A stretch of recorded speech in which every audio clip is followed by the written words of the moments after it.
Good morning, folks. This is Jason Passini with IBM's Hybrid Cloud Sales team, and welcome to this week's Integration and Development webcast. So today we're actually at the midpoint of our 5-week mini-series focused on Agile integration architectures.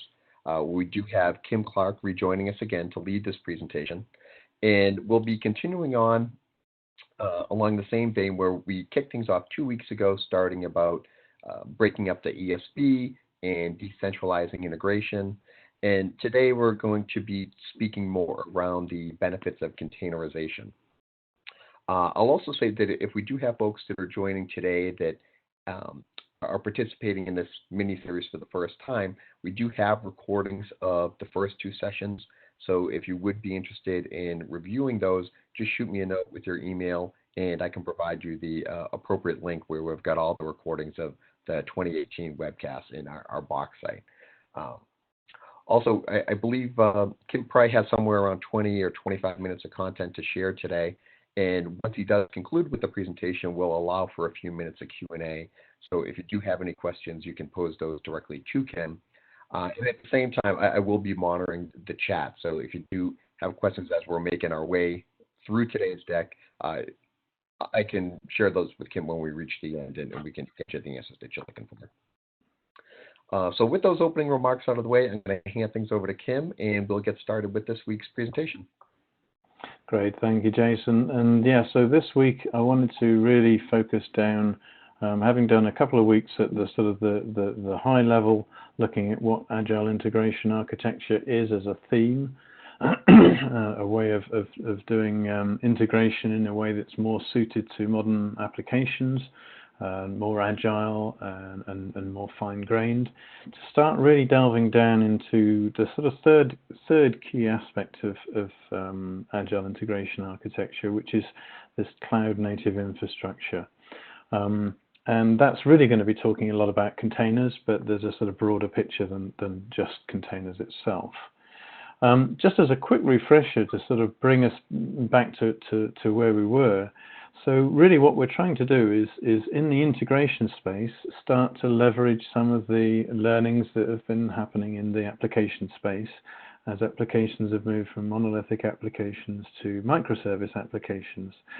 And the benefits thereof being greater agility, more elastic scalability, and a different style of more specific resilience that you can bring to bear on the individual applications.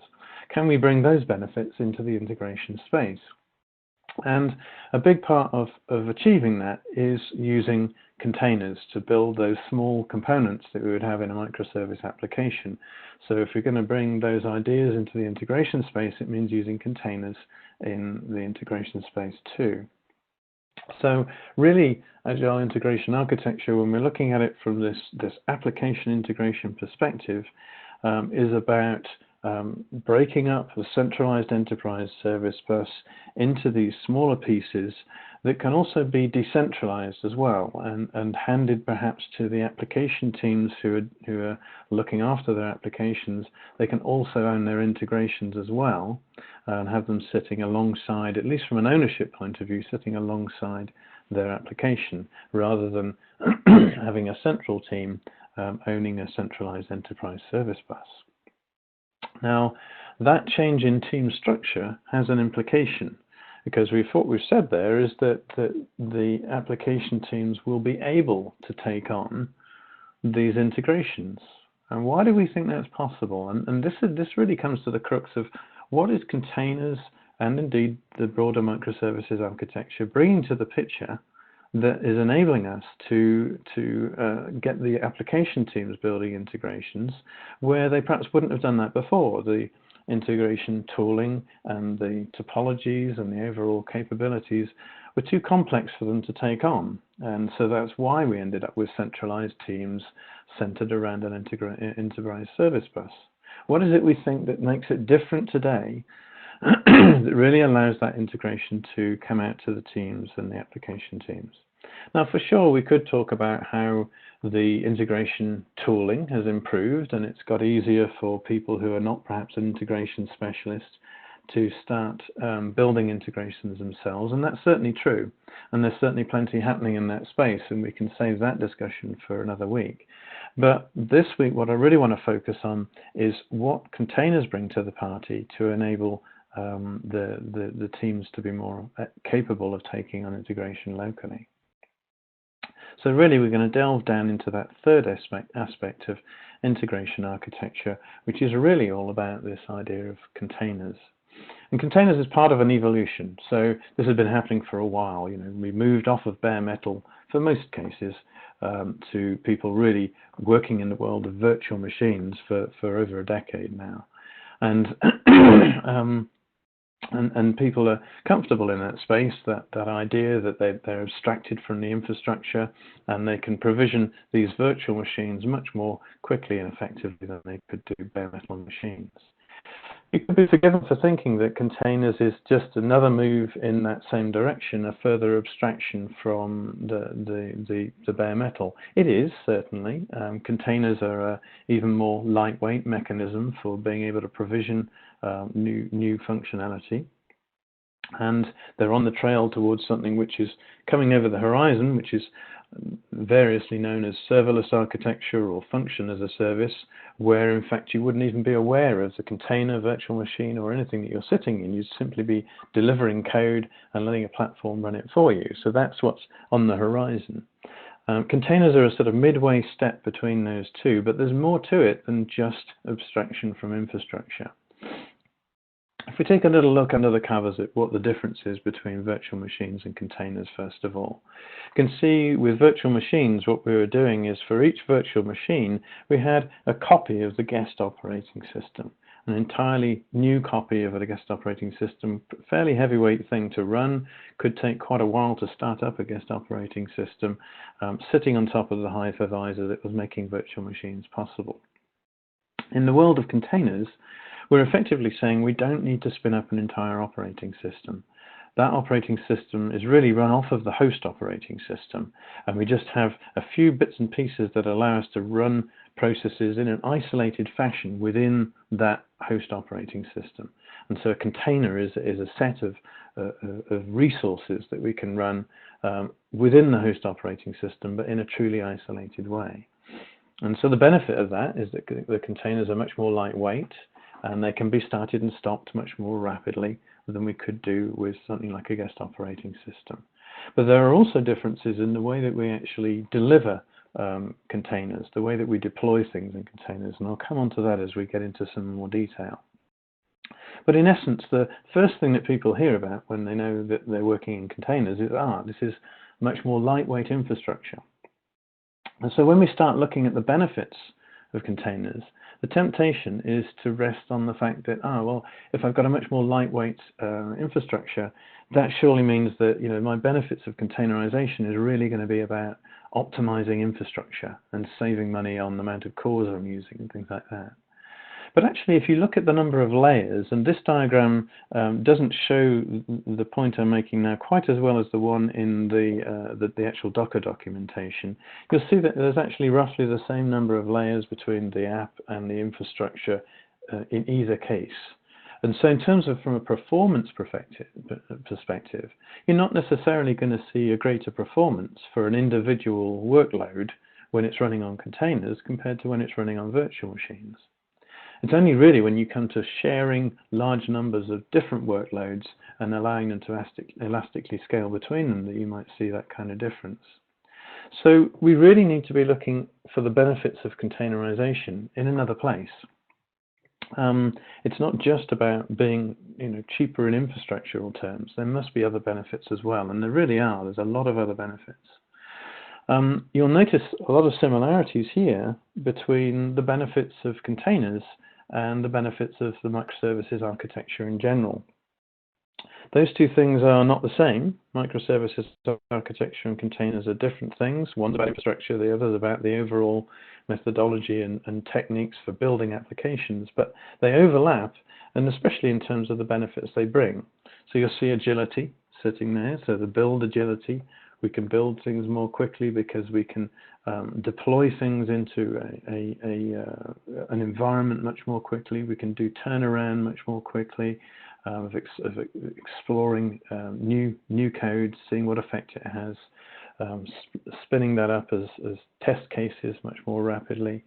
And as we'll see, the streamlining of the build pipeline, and that's where we see the sort of productivity increase as well. So it's not just the agility of what we can build, but also how effective a team can be in working together and making the teams gel together more effectively.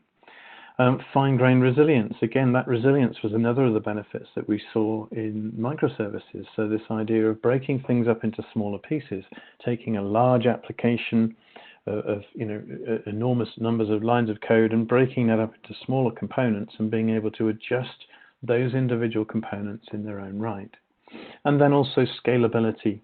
And this is really where we might come into the optimization that we thought containers was going to bring us benefit in originally.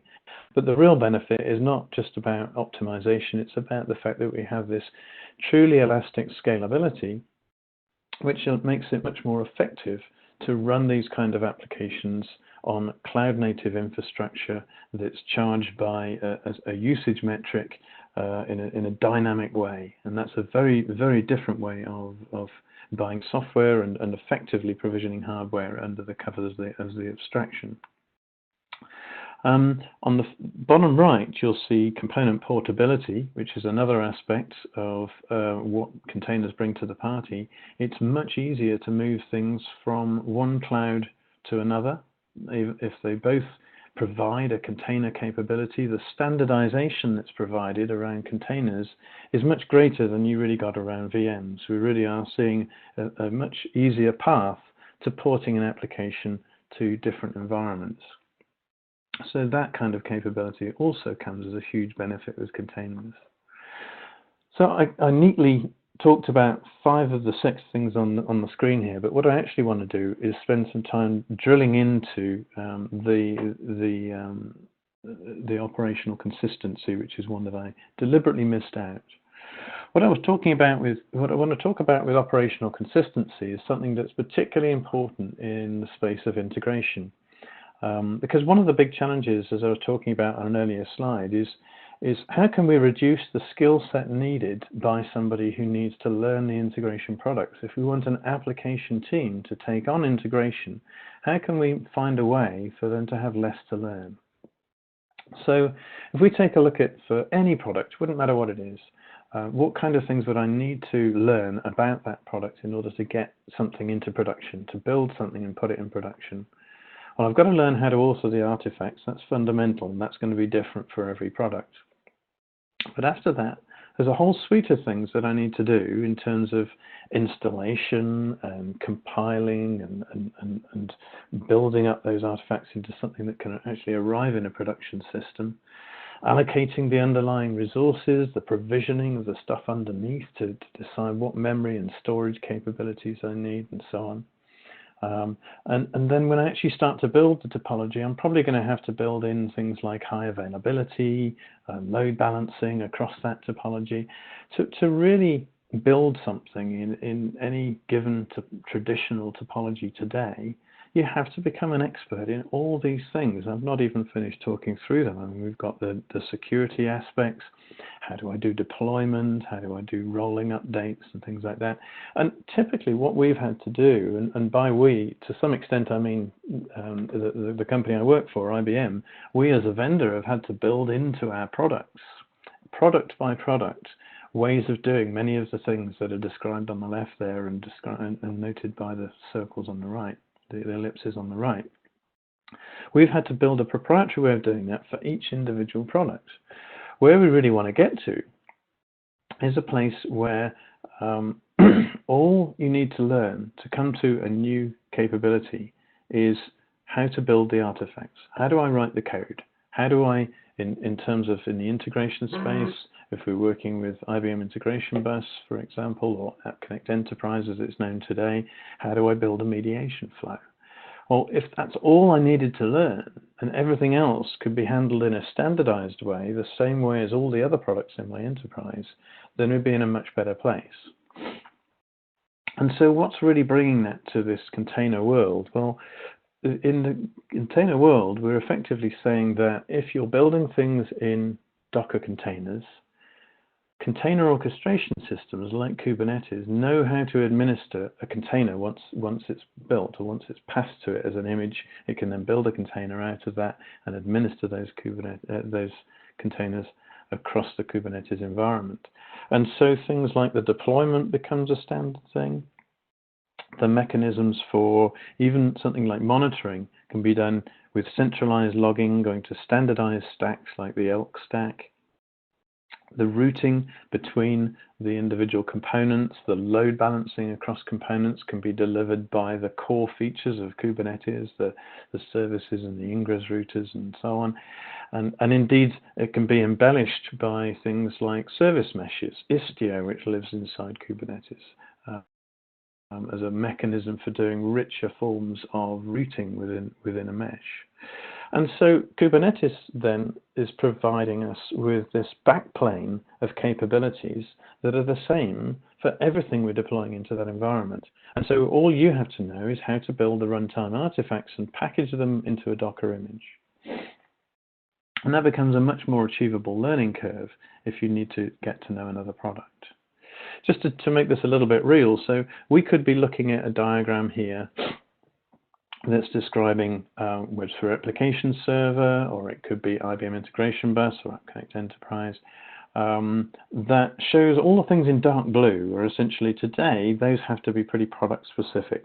Now, gradually over time, we're trying to follow more and more standards to make it less so, but generally speaking, things like the build pipeline and the deployment mechanisms are going to be proprietary scripts and commands, and the topology is something that you've got to build out that's specific to IIB or specific to those capabilities.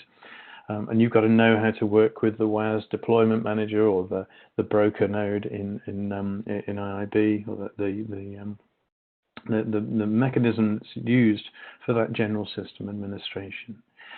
If we could move to a place where many of those things are provided by Kubernetes itself, then and also, of course, Kubernetes under the covers is providing the provisioning of the hardware and the resources underneath, then you see in this second diagram, a lot more of the diagram is grey. It's effectively handled by that background capability. And all we're authoring is the mediation flow, the integrations that we want to deploy onto it.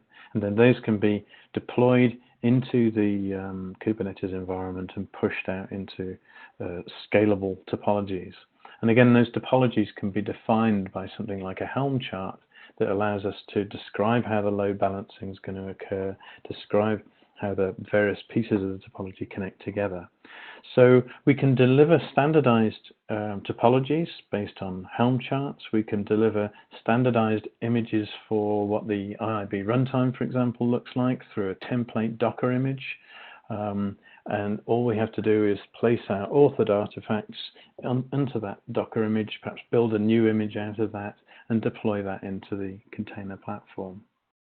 So it's a very, very different approach to building out software and effectively leaving Kubernetes to do the hard work of scaling things up and down, load balancing things across it, even deploying out different versions of an integration with a rolling update. All of those things can be things that are done in a way that's standard to Kubernetes environment. Now, admittedly, for most companies today, Kubernetes is still relatively new, perhaps only being used in a corner of the organization. But we see so many things moving towards Kubernetes that over time, we expect that this general idea of being able to do things in a standardized infrastructural way will sort of take away a lot more of the provisioning and the proprietary things that had to be done to learn a new product. And so that's coming back to the beginning point. That's another factor that's making it more reasonable for an application team that might perhaps already be skilled in Kubernetes to take on integration because they've only got to learn how to build the artifacts themselves. We really should spend a little bit of time just understanding how different when we deploy things into a container-based environment, how different that really is. In the past, we had to nurture a traditional application, the virtual machine with its IIB runtime and so on, sitting onto that, we would gradually be deploying just the code into that environment, and we would keep the environment running continuously. So we'd have IBM Integration Bus running continuously, or Webs for Application Server running continuously, and we'd be pushing code onto that. Which means that if we wanted, for example, to upgrade the version of IBM Integration Bus from one fixed pack to another, we had to wait for everybody who had code sitting on that environment before we could actually do that. Whereas if we're looking at in a container world, the more cloud native world, what we're delivering to Kubernetes is a container with code, with the runtime and everything in it, the whole set of dependencies together. And so an integration comes along with its version of the runtime binaries that it needs and any other dependencies in a container as an image that can be then deployed by Kubernetes, which means we can have multiple different versions, for example, of the core runtime running. We can have different fixed pack versions and levels so that you could take on board a particular new feature of the capabilities at any time you wanted to. And also massively reduces some of the issues you might see around testing, where you move from one environment to another. You're going to see that you're actually bringing all your dependencies with you as you move from one environment to another. It's exactly the same image that's being deployed as we move from one area to another. So again, simplifying, massively simplifying what you've got to learn and what the build pipelines look like and things like that. AppConnect Enterprise is our primary application integration engine, and we've been building towards this for some time now. We've been able to deploy in Docker since 2015, and we've been doing many things to make that engine more suited to running in that environment so that it starts and stops quickly. It can pick up the authored artifacts from the file system so they can be part of a Docker image, and just deploy it neatly into that kind of environment, and so that it can really be used in this microservice-like style. So traditional versus cloud native there. Really, the key difference is that we're moving towards this more disposable, elastically scalable style, more agile style for building applications and therefore building integrations as well. I think it's important as we're getting towards the end of the time of the presentation now, just to reinforce something I think I have said before, but it's very important, that we don't anticipate that people will wholesale take every integration they have and overnight have it running in containers the next day. I think it's reasonable to expect that this will be a gradual, progressive shift where we start to see the integration team gradually moving into a container environment themselves, moving integrations out into that space. Application teams then gradually taking an interest and starting to take control of their own integrations where appropriate. And maybe the microservice applications starting to take on the integration runtime as another tool in their toolkit as well. So it's something that will happen gradually, and we'll start to see it move across the organization, and probably out in time with the pace that containers moves through the organization as well. So what we've been discussing is one particular aspect of Agile integration, and we've really sort of focused down on this idea of breaking up the enterprise service bus, but certainly from IBM's perspective, there's a much broader set of things within the integration space, and they all benefit from this greater agility, this move to containers, this move to a different style. And so in future weeks, we're going to take the idea of integration, Agile integration architecture, and we're going to start looking beyond just the application integration itself and start looking at how this affects how we expose APIs, how APIs are more distributed across the organization, and also what the effect is on messaging and the resurgence of interest in asynchronous communication, the difference between queues and events and those kind of things. So next week we'll be looking at the perspective on APIs, and the week after that on messaging. So with that, anybody who'd like to, if you've got some people who'd like to drop off mute and ask questions, feel free. And if not, then if there's anything in the chat that I need to address, then Jason, please let me know. I recognize we had some technical difficulties today, so we might not have so many people live, so we might not get so many questions at the end, but we'll see.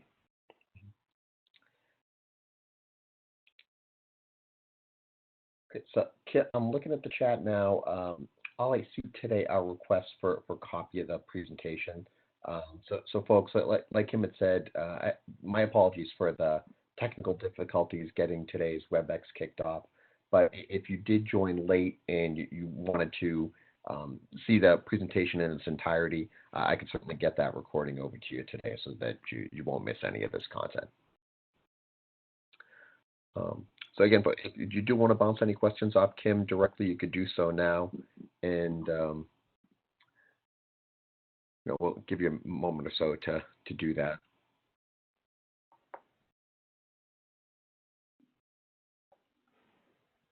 And just while people are considering doing that, as always, there's new articles coming out on the blogs towards the bottom, and the main booklet on this is mentioned at the top, which is a collation of quite a bit of material over the last few years. I've specifically got stuff coming out on the API space at the moment, so look out for a few new blog articles there in the next few weeks.